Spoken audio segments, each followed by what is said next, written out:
I'm Shantae Larkins, Assistant Manager for Critical Race and Ethnic Studies, CRES, and I'd like to welcome all of you to the 2021 CRES and Fem Studies Senior Celebration. Well, y'all, it's been a rough 16 months for all of us.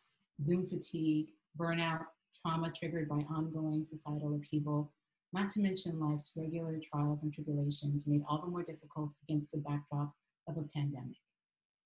But never for one second doubt how proud I am of how hard we have worked to get to this point, all that you have achieved thus far, and all of the accomplishments that undoubtedly lie ahead. And to the powers that be and the rest of the world, I offer these sage words of advice. You had your chance time and time again, and yet here we are with the same old stale systems and excuses. Well, the next generation, my students, are on to you.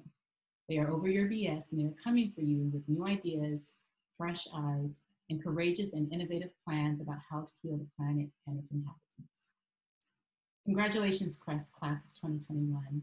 I wish we could celebrate you in person, but I hope you know that from my many emails on our Zoom meetings, how much I've enjoyed getting to know you and what an absolute honor and privilege it has been being your advisor. And now we'll hear from Ann Eichelberg in Fem Studies. Hi, I'm Ann Eichelberg, the Feminist Studies Undergraduate Advisor. This video was made with love to celebrate our graduating seniors who persevered during and despite extraordinary events. I'm always amazed and inspired by Feminist Studies majors and how brilliant, powerful, and resilient you are. Your commitment to fighting against systems of oppression and to enacting lasting social change truly gives me hope for humanity. And it was my honor to guide you through major requirements and to get to know you even in this weird Zoom reality. I wish that we could be doing this in person, but I'm still glad to be able to praise your incredible achievements. You did it. I wish you the very best in all your pursuits. Next, you'll be hearing from Professor Nida Atanisoski, Chair of the Feminist Studies Department.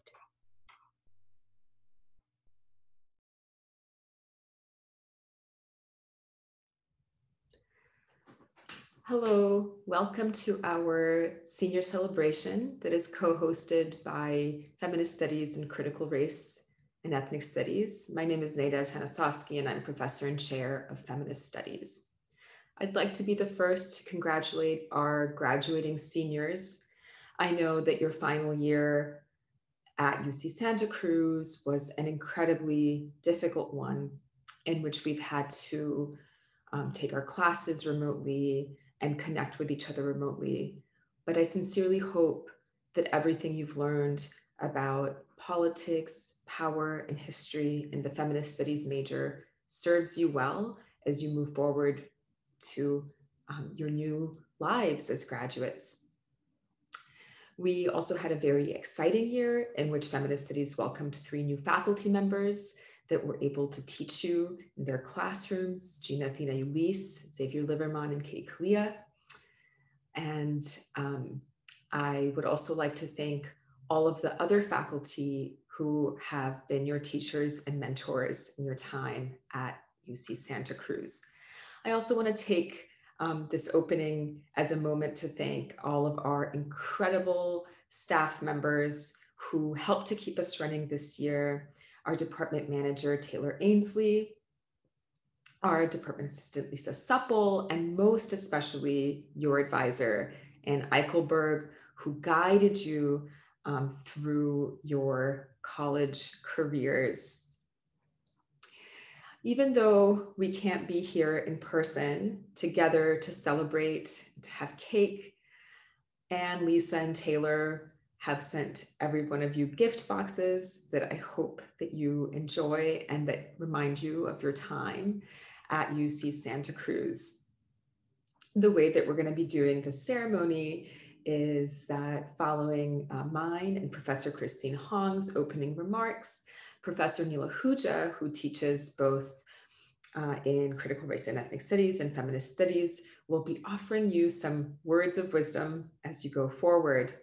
We are then going to have presentations from a couple of our graduating seniors who will be presenting work that they researched during their time here. And then we'll have a virtual procession. I should also, before we start, thank our undergraduate committee who tried their very best to make this year one in which you could connect. Undergraduate Director Mila Huja and Professor Jenny Kelly. Thank you both. So without further ado, we'll proceed with the ceremony.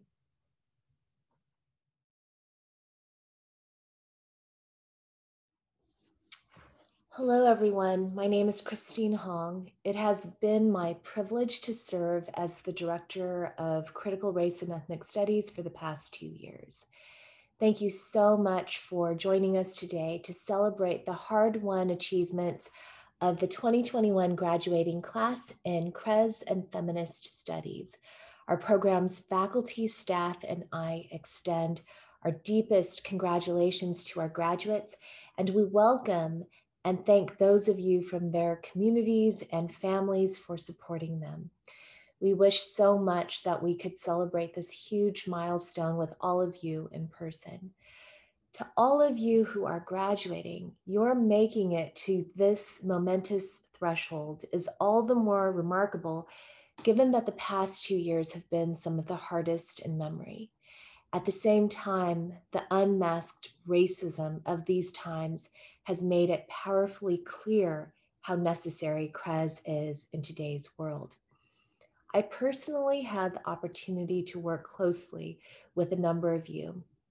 Some of you I met at CRES orientations or in CRES 10 at the start of your journey as a CRES major.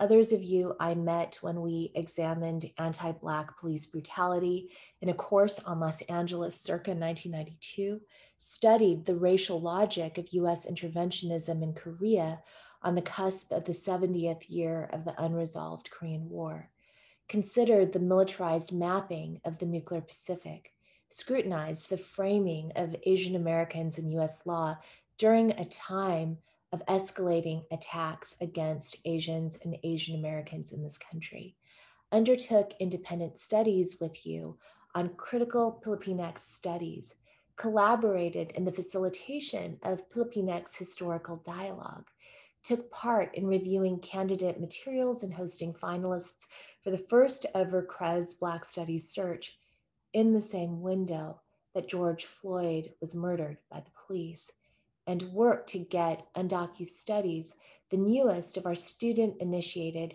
peer-to-peer classes, off the ground and running. It has been the greatest privilege to have witnessed your incredible passion, your fierce courage, and your profound visions of and actions to realize a more just world. Not every field of study in the university lends itself to enacting social transformation, but CRES is not an ivory tower discipline. It came from below.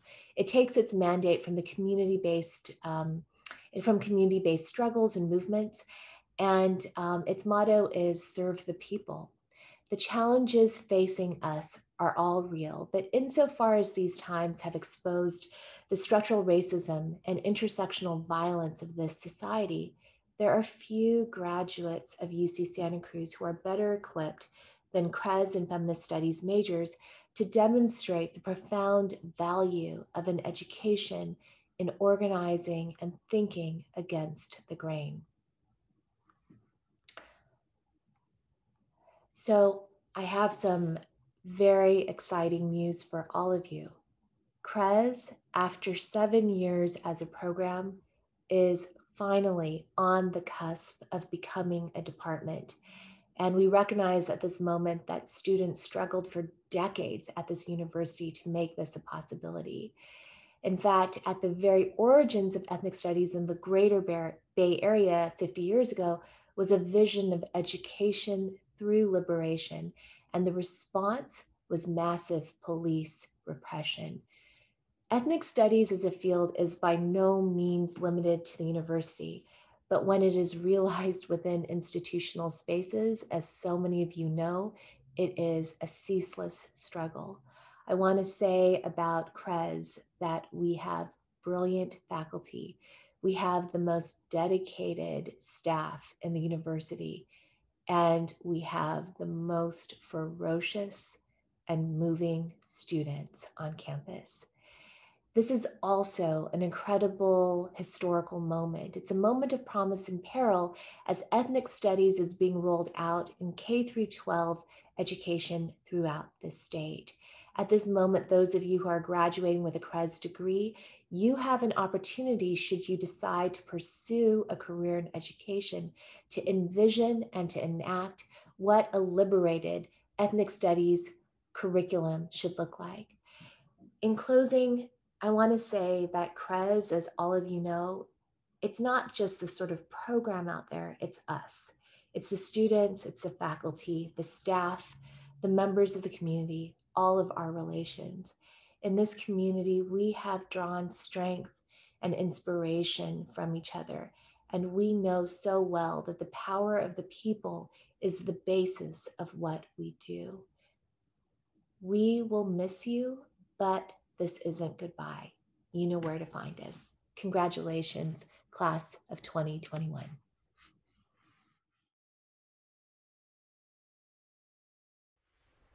Hi, my name is Neil Ahuja, and I am the Undergraduate Director in Feminist Studies at UCSC. I'm also a faculty member in the Critical Race and Ethnic Studies program. And on behalf of all of the faculty and staff in Feminist Studies and Critical Race and Ethnic Studies, I want to congratulate our graduating seniors for getting through this difficult pandemic year and for doing all of this amazing work that you've completed in the context of a pandemic and work at home situation. Many of us this year have been in difficult and unusual work situations. My cat Persia was accompanying me for almost every lecture this year, and she gives a shout out to all of the humans and cats who made it through the Zoom year online. Now, many of our students had to live in households that they weren't expecting to before the school year started. Some of us were dealing with difficult situations at home or with the pandemic. And many of our students were also, at the same time that they were living in an unusual context, were trying to get through their studies and were still engaged with the kind of social justice activities that feminist studies and CRES students have always been engaged with. I know many of you were involved in the Cops Off Campus campaign, which was one of the most important kind of local responses that we had as part of the broader efforts to contend with the legacies of racism and police violence and the ongoingness of police violence in our communities. So I wanted to acknowledge that and to spend a few minutes thinking about how the pandemic year has gone and what we've managed to accomplish despite all of the challenges. So the first thing that I have to acknowledge is that many of our class meetings involved a lot of students who were in black boxes. We were at home, we were trying to get through the quarantine days, and this might have been what was going on behind the black screen, that we had to kind of get our comforts together in order to get through the day of Zoom meetings. But despite that, and I think the cats really demonstrate this, there was also a great deal of struggle. Many of our cats showed us the way in terms of work stoppages, and so this is Department Manager Taylor Ainsley's cat, Kisume, trying to shut down the department processes on Taylor's computer. Now, Persia accompanied me to many lectures, and I have to say, I still can't exactly tell what her cat's eye view was on the history of race and colonialism, but she was definitely animated in her Zoom bombing as she attended many of our lectures this year.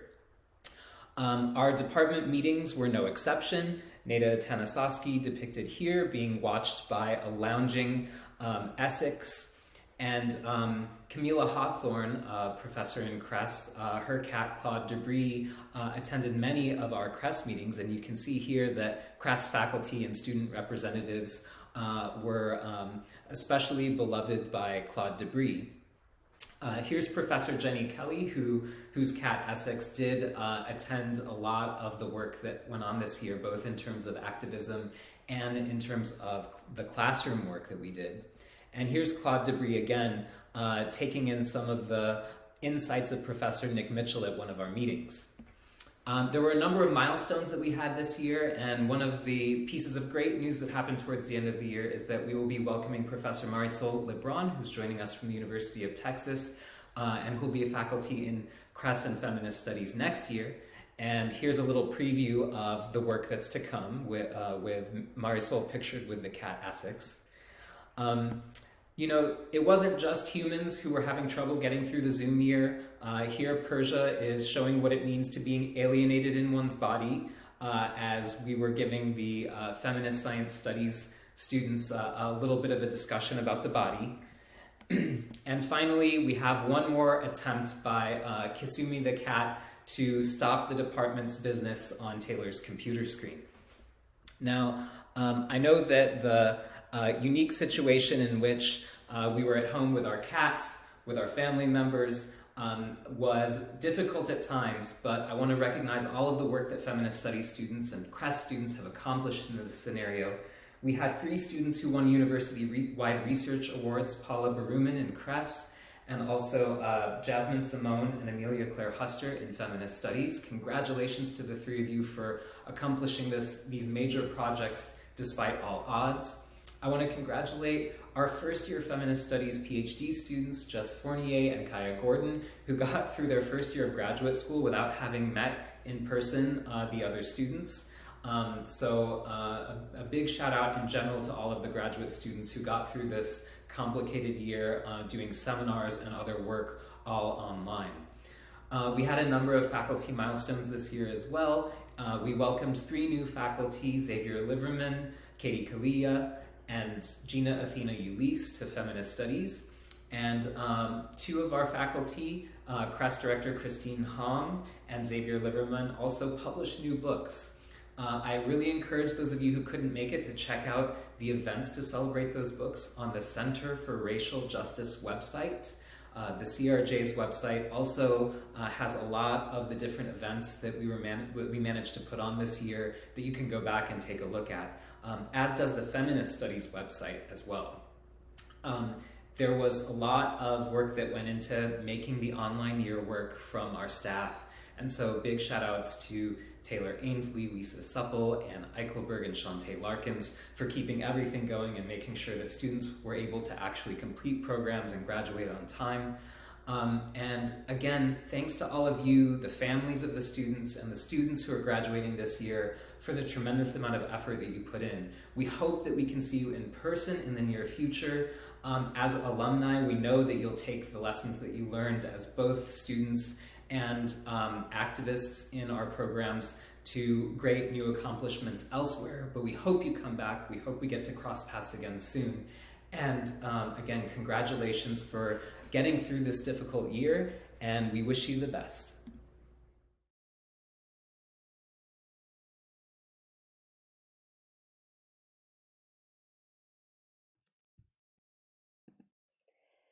It gives me great pleasure to introduce Jasmine Simone to you. As a photographer and artist, Jasmine is interested in aesthetics, but also in the power of the aesthetic appeal. She is interested in the ideological frameworks that underline dominant aesthetics. As a student of feminist studies, she is interested in the relationship between visual representations of normative femininity and the body image that women hold of themselves. Bringing these interests together, Jasmine's senior project tracks the aesthetic labor that is called forth in producing idealized femininity, and she's also interested in the consequences of performing this labor. Most importantly, Jasmine places these questions about idealized femininity and aesthetic labor within the political economic context of neoliberalism and post-feminism, which defines feminine empowerment through an aesthetic makeover, and asks women to perform an individuality that is cool, trendy, and always confident. This is a form of feminine empowerment that disinvests from conceiving of political collectivities. Jasmine has focused her research paper on Vogue magazine and its YouTube channel, which features iconic women from different fields demonstrating their makeup routine. For her senior thesis project, Jasmine was awarded the Dean's Award for Outstanding Undergraduate Research in the Humanities Division, and I could not be more proud of all the work she has done under very trying circumstances to both graduate and write a stellar senior thesis project. Hello, my name is Jasmine Simone, and I've been asked to share a little bit with you about my senior thesis, The Idealized Feminine Self, Effortlessly Sexy, Confident, and Cool, which I created under the advisement of Professor Murty. For this project, I completed independent research on the relationships between popular culture and representations of femininity. I studied over 60 beauty tutorials in a popular YouTube series by Vogue magazine called Beauty Secrets. The videos feature celebrities and influencers who discuss their personal experiences and ideas of what beauty means to them. I looked at these findings in light of Judith Butler's theory of gender performance. Butler says, to be a woman is to have to become a woman. Many contributors of the Vogue's Beauty Secret videos revealed that they use makeup and skincare as a tool to acquire confidence, creative expression, and self-care.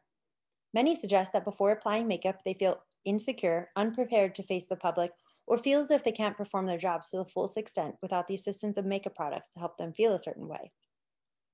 Kylie Jenner says, when I was insecure about my lips, I turned to makeup to help me feel more confident. Bollywood actress Sonam Kapoor says that when she puts more highlighter in her face, she feels like a movie star. I mean, I am one, but I feel like one.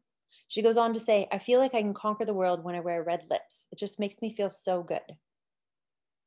Congresswoman Alexandria Ocasio-Cortez explains how her signature red lip has helped empower her to perform her job and earn recognition as a young woman in politics. She says, I will wear a red lip when I need a boost of confidence. She also goes on to say, I used to think that glitter or shimmery eyeshadow isn't going to help me out, right? Like people already try to diminish my voice as young and frivolous and unintelligent. And so first of all, I tried the shimmer and it looks fire. It looks good. It helps me feel better. I was totally wrong. AOC is telling us that makeup matters even in the world of politics. She gives voice to her own insecurities on Capitol Hill and explains those feelings can be overcome with a bit of shimmer eyeshadow, a red lip, and a double wear foundation when it's going to be a long day. She exclaims that makeup has offered her a faith in her own abilities to improve her job performance, to be taken more seriously by her colleagues, and to feel as if her peers are listening to her more intently. Makeup offers a way to work through insecurities, which may or may not be resolved with another approach. The No Makeup Makeup Look is one of the most popular references on Beauty Secrets playlist, and sometimes it actually takes the longest to complete. Sophia Ritchie says, my goal is to be like, oh my God, I woke up like this. I didn't even really try that hard, but I did do 30 minutes of makeup. The problem is that by hiding all of the work that goes into performing femininity, women are making the aesthetic labor of beauty invisible, erased and replaced with even more complex treatments such as cosmetic surgeries, Botox, fillers, and multi-step skincare routines. These procedures are often performed behind closed doors, making the labor of the feminine aesthetic isolating, private, and hidden, not discussed in public or denied altogether, while becoming increasingly industrialized. In conclusion, the Beauty Secrets series tells us that makeup is a tool that is dependent on to perform femininity and to provide a sense of confidence. In fact, it can even serve as a significant stand-in for an individual's own capabilities and achievements. This sends the message that the way a woman looks is more important in our culture than what she has to say, what her accomplishments are, or the contributions that she can provide to society. In my research and my own experience and dialogues with others, I have found that while makeup and skincare is a frequent demand of femininity, it is a practice that does indeed contribute personal joy, a sense of confidence, and sexual and political empowerment. My hope is that we can use these findings to critically inform our decisions about our well-being, mental health, and physical appearance. Thank you so much for your time. I'd also like to acknowledge the contributions of Professor Murty for her generosity and willingness to work with me, my partner Ada Newman, the Feminist Studies Department, and Ann Eichelberg. Thank you so much.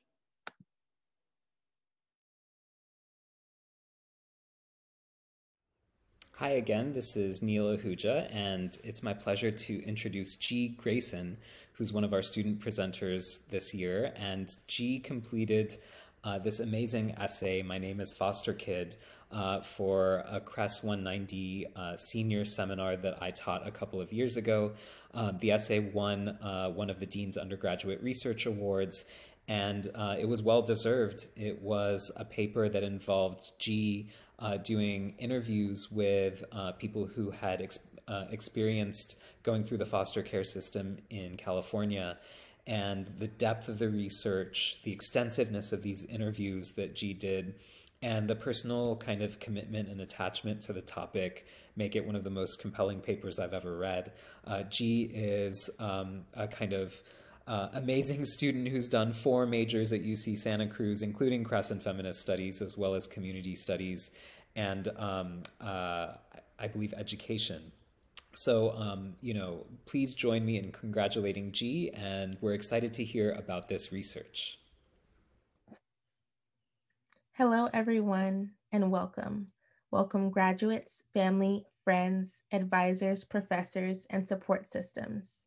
Today is a big day for all of us, and I am so honored to be here to share a little bit about the research I have been able to do here at UCSC through the Critical Race and Ethnic Studies and Feminist Studies departments. I would first like to give a big thank you to Professor Neil and Professor Gina Dent, as well as my advisors Shantae and Anne, for encouraging me to be here today and making this possible. In 2016, I came to Santa Cruz as a freshman right out of high school, a first-generation college student, woman of color, and former foster youth. I saw college as an opportunity for me to grow and change, which I thought meant getting out of my community. Before coming to college, my idea of research was that it was only related to math and science, subjects I had not been well versed in, and spaces I was told I didn't belong in. Because of this, research didn't seem like a space for me. It didn't seem like something I would participate in. Many of you are a part of these departments and will agree that courses here at UCSC and the careful teaching and mentorship by professors here have allowed us to unlearn many things we have been taught through K-12 public education systems. We have unlearned what research looks like, we have unlearned what community looks like, and we have unlearned what graduates look like. In 2019, for my Critical Race and Ethnic Studies senior seminar, Professor Neil encouraged me to pursue research that I was passionate about, research that connected me back to my community, and research that developed my identity and continued the process of unlearning. Because of his encouragement, I decided to go back to my community, a place I thought I wouldn't return. And through this research, I was able to realize that I never really wanted to get away from my community in the first place. But what I really wanted was someone to listen, to help, to support change from within, not because we were helpless, but because we deserve to be heard. Not everyone gets to experience higher education, especially where I'm from. And through my research, I was able to use the privilege I had at an institution like this to uplift the voices of former foster youth, to validate their experiences, and to present in both a personal and academic way how foster care has negatively affected many children, specifically children of color across the world. What many people don't know about the foster care system is that it began as indentured servitude. It transformed into a welfare program as a political tactic for presidential election and furthering America's greatness. I really emphasize those quotes. As a foster youth myself, I know that my experience in foster care was not only traumatic, but it was marginalized. And I felt like I experienced personal issues rather than larger political ones that affected so many people right beside me. The thing about being a foster kid is that we don't look a certain way, we don't act a certain way, and often you can't identify us from a group of people. And although we feel and carry this label every day of our lives, it means that our voices get lost, and it means that we are not seen. In my paper titled, "Hi, my name is Foster Kid," I interviewed 4 people from the city and county of San Francisco, 4 people I knew, 4 people I grew up with in the foster care system. And during these interviews for an academic paper, I learned things I hadn't learned my whole life.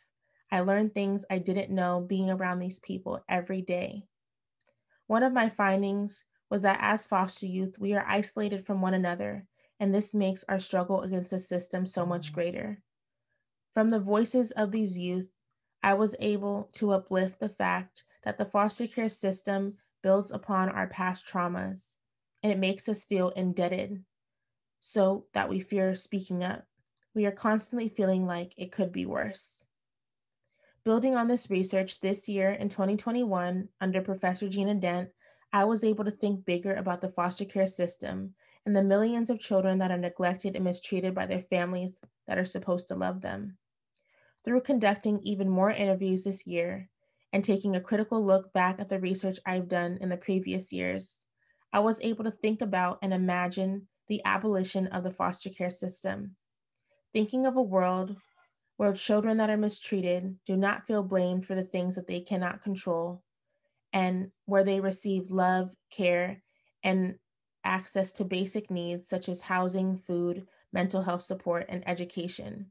All of these things as a right rather than a privilege.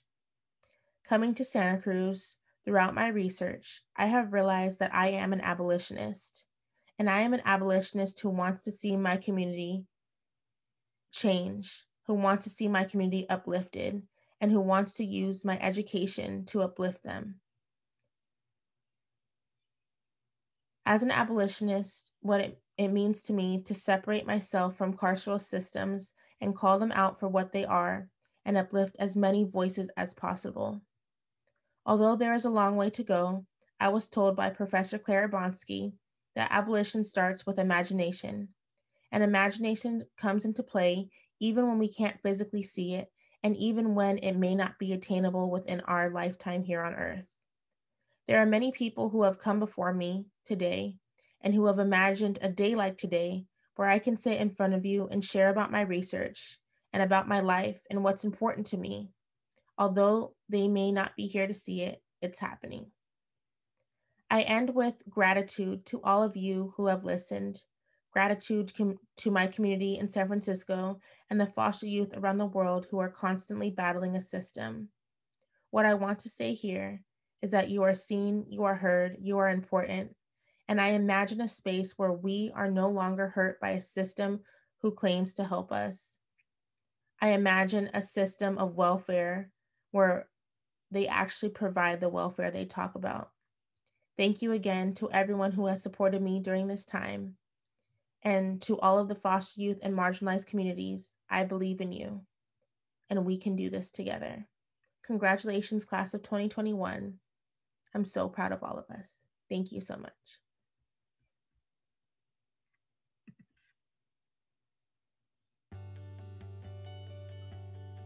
And now we are proud and honored to present to you the class of 2021. Santiago Alvarez, Mary Mickey Arlen, Bianca Arigi, Jasmine Banks, Sabrina Coreno, Elizabeth Joy Chase, Layla Degani, Rachelle DeLeon, Kaylee Ty Dillard, Jasmine Javahari, Helen Martha Everbach, Jamie A. Floyd, Regina G. Celine Grayson Williams,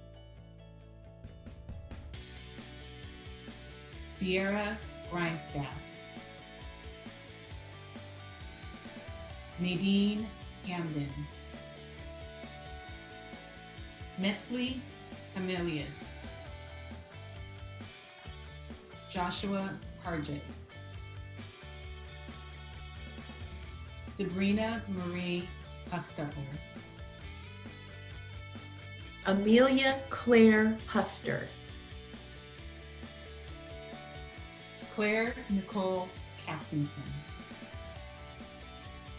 Shanti Kumar, Jacqueline Lampo, Maya Mikkel Leventhal, Mira Levy, Orly Levy.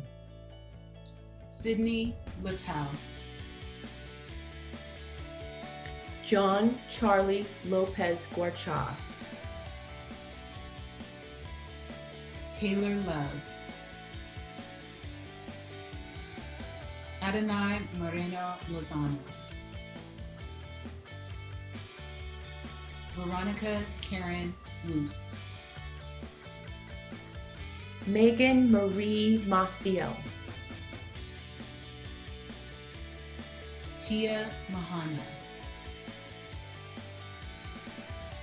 Danielle Jash Manimbo. Wendy Mata. Marlon Menancio.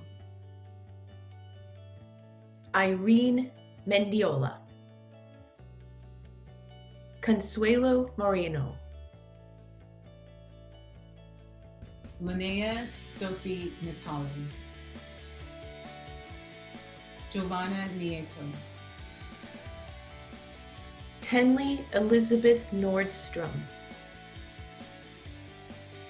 Charlotte Grace O'Keefe Stralka.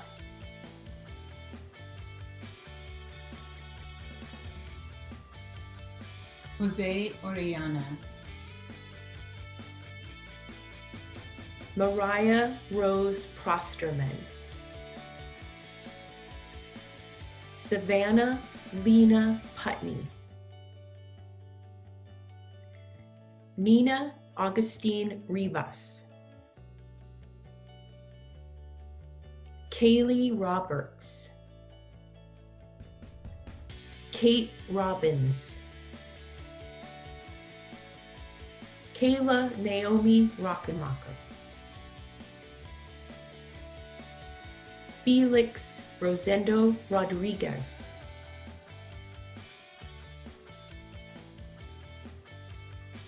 Ellie Ryan. Ashlyn Sistine Salau. Elan Salazar. Carla Santiago Reyes. Emily Schweitzer.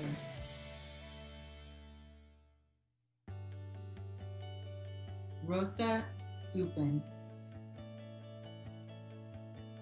Jasmine Ava Simone. Mariella Solano. Mariana Soria.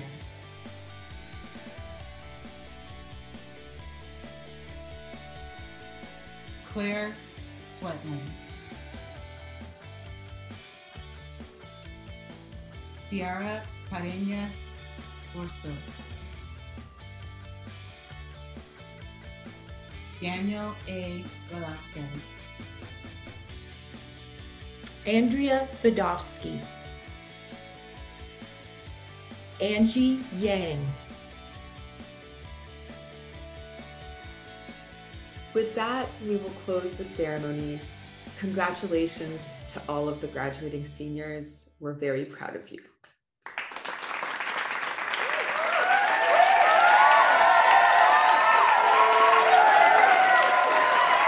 Congratulations, class of 2021.